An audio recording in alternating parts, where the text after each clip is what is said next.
came back and still finished 10 in a row. We would have knighted him last year, and I'm going to keep this very polite. Unfortunately, New Race Direction had other ideas, so I postponed the ceremony this year.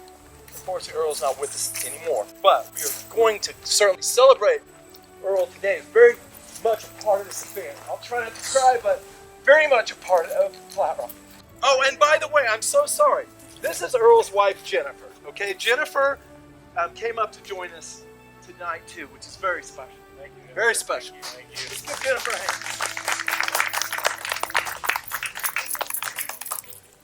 We are deeply saddened to announce the passing of Earl Blewett on June 14, 2022. Earl was born in Saskatoon, Saskatchewan, Canada. He was 57 years old.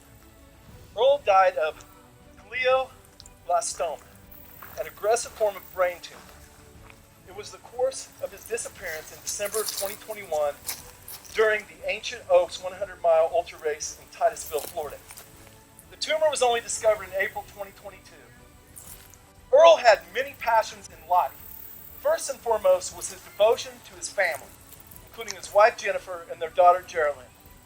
He was a full-time professor of microbiology at Oklahoma State University's Center for Health Science. As a microbiologist, Earl developed viral assays. He was the recipient of several grants for his research, including 2 large NIH grants. He taught medical and graduate students and was course coordinator for medical microbiology. In addition to his work, he had many outside passions. He was an accomplished ultrarunner who ran more than 80 ultras. He was co-founder and race director for Lake McMurtry Trail Run, which I did many times, for 10 years, and a frequent volunteer for many other ultras. He was an expert fish keeper and breeder of various species of killifish and live bears. Earl was an avid reader, bird watcher, and outdoorsman who enjoyed camping, hiking, canoeing, and kayaking, not to mention ultra running. I just added that. He didn't feel worthy of all the concern, but he truly was. He was my best friend and a great friend to many. He was a man of his word and always tried to help his peers and the next generation of ultra runners, scholars, fish breeders, bird watchers, etc. He truly looked forward to FlatRock every year, whether running or volunteering. He loved ultra running, but he loved the ultra running community even more. Thank you, Jennifer. Thank you. So here's where I wrote Jennifer before she wrote that back. We all really liked and thought the world of Earl. He was a genuinely nice guy and very intelligent individual. And a pioneer in the ultra running community, like myself.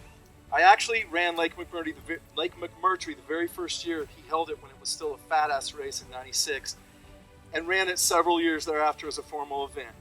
Just like Earl ran the very first FlatRock I put on back in 1995. In several years that he didn't run it, except when he was out of town, he always came up to help with those retrievers. He will be truly missed, but always deeply cherished and remembered. Now, if anybody has anything they'd like to say about little short tidbits or stories, and I do have one right away. This is my little short story about Earl. If anybody else has any in a minute, please share them. So Earl and I were both in Leadville in 1999. It was my third attempt, by the way. I think it was Earl's maybe second, but it might have been his first. Anyway, he went out there to acclimate, was training his butt off. First. I think it was.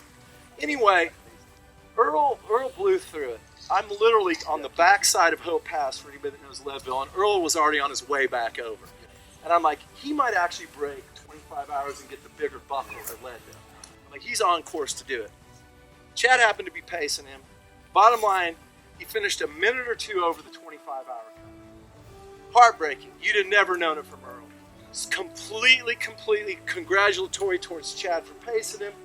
Happy as could be. You'd have never known that the guy had missed the sub 24 by just 2 minutes. True sign of Earl's character that I would never. He was a great guy, and that's the story that I wanted to tell about him, about just how much of a character show it was after the fact. He never bitched, never complained, was very thankful to Chad. And I was like, that is integrity. Earl definitely taught me a lot about integrity and just goodwill in general. If anybody else would like to say anything about Earl that knew Earl this is your only opportunity. And I know some people sit around now, I'm not going to get up and say anything. This is your chance. You will think back on this if you didn't take it and know the guy and you wished you had. So if you have anything to say, by all means, and you knew Earl, please say it. If not, we'll get on with the knighting ceremony. But if you do, please speak now. Steve? Steve Segali, who has, 13? Steve is a knight. Steve has like 13 or 14 finishes, and Steve spends a buttload of time helping maintain the trail as he lives in Fredonia. And has for many years. We need to give Steve a big hand. Yes, he's been around since the early days of helping maintain the trail, from the early days. Well, I don't have any stories necessarily about Earl and what he did, Alcohol although abuse. more than I think about it, there's a lot there. But Earl's someone that everybody knew that came to the race. Earl made himself known. I mean, everyone knew Earl Blewett. And so when I would come to the race, before I came, I'd always try and look to see who's running. And I'd always look for Earl's name, because I knew I would get a smile and how are you, Steve? And all, he knew who I was after like one race. And, that's pretty special. So I always looked to see if Earl was running. And he was.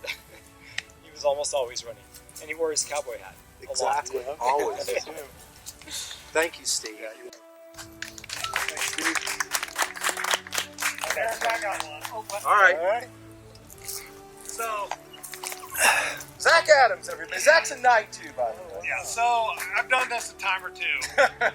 Not as many as Earl, but there was one time where I don't even remember where it fell. It doesn't even matter. But I was cruising along, and I'd fallen down. I'd gotten back up. Earl was behind me, and I'd taken kind of a hard spill.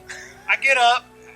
I'm known to do that. I get up, and Earl's like, "You okay?" I'm like, "Fine." I'm like, "Well, yeah, I've been kind of battling this injury." And Earl says, "Well, yeah, I had like these 3 surgeries last year, whatever."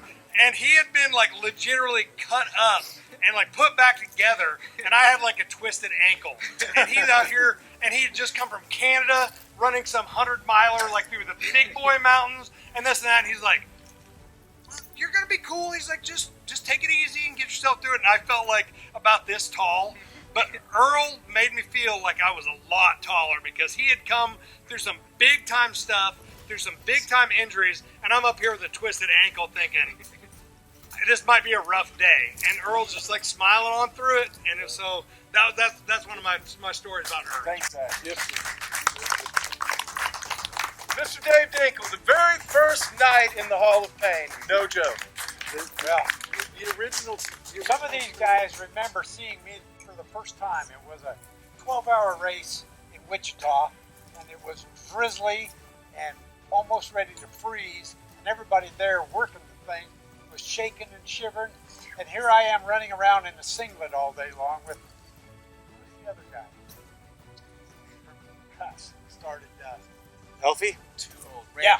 Randy. Randy Albrecht. Yeah. 2 of us were running around in singlets, and when it was all done, these guys said, "Who is that crazy guy out there? Little fat, short stuff. He just keeps going. He don't quit." And got into some of these other races down here at FlatRock and other places. I would see Earl, and one of the things, like you had said about Earl loved ultra runners, that's the one thing about the ultra runner group. No matter who they are, they see you and they give you encouragement. Me being the back of the pack, tail runner all the time, everybody got kind of inspired by me saying, "That guy don't quit, he keeps going. Anybody should be able to do this." Right? And if I was having a little trouble, they'd come out and they'd give me more encouragement. And I met Earl at races all over the country. I think I met him up in Minnesota at a race. I think I met him out in Leadville. You'd go places, and we just all would see each other. And sometimes even just traveling around, you're not going to a race, and suddenly you go through an airport or something. "Hey, there's so-and-so." You know? We'd get together. But he really encouraged runners, and that's one of the things I've tried to do is give back and encourage other people to just go, because your mind is the biggest determining factor that keeps you from completing something, because your mind can overcome many physical disciplines. And Earl was always a great man. Absolutely. Very positive. Thank you, Dave. Very positive. Who else? I've got one. Okay, Sam. So I'm This is my son Sam, who helped out a buttload as a kid, and now he's an adult with 3 daughters, my granddaughters. They're running around. But he was involved with my other son Harrison a bunch in the development of this race in the early days. yeah. for sure. From the beginning, I'm not a runner like to your guys' level. I've ran some 5Ks, but that's about it. But Earl was always super intentional, and he knew us by name and would always encourage us. And his dogs, he'd always bring them around, and he was always a super bright light. And he affected more than just the running community. Clearly, grateful to have known him. But I just wanted to share that. So thank you. Sam. Dennis Haig, you're not getting off. You're not getting off. Nope. Where do you want me to start? Well- Earl was responsible for the Oak Ridge aid station because he came out once in his truck or his trailer, his camper, and he set up an aid station there. There was no aid station. No, we forgot about And- that. and No, he we set had it up. one, but it was in a different spot. Right. Yeah, but He put it in a better spot, is what he did. Yeah, Yeah. he Completely. right. But that was number one. How many do you want? Do you want to know What's when your we ran favorite memory of Earl? the last one? The one you just gave us? No, the one that when we were during COVID when the race got canceled. Oh, you guys did it. We did it, and I got an 8-hour outer college course on immunology. So where's the master's thesis? You can write a master's I thesis. sent it to Earl. By the way, Dennis Haig is the third night along with Dave Dinkle that we knighted the first time. We knighted 3 that finished it 10 years in a row from the very first day in 1995. And by the way, who else has something they would like to say? Anybody? Okay. I have one more story to tell. The way this was all started, this race turned out to be so much tougher. We had 24 people the first year. I think 20 finished it, if my memory serves me correct. But everybody was like, there's no way this is Kansas. You know, this shit is so much more brutal. It's gorgeous, but this is just brutal. I'm like, yes. Because I used to hike on this trail in Boy Scout. That's how I discovered it. So I knew how ugly, but yet beautiful it was. So that first year, back then everybody would hang out and just get their awards personally.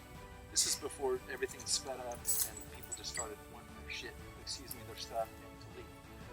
So everybody would hang out. I mean, literally, like anybody that finished, we give awards to.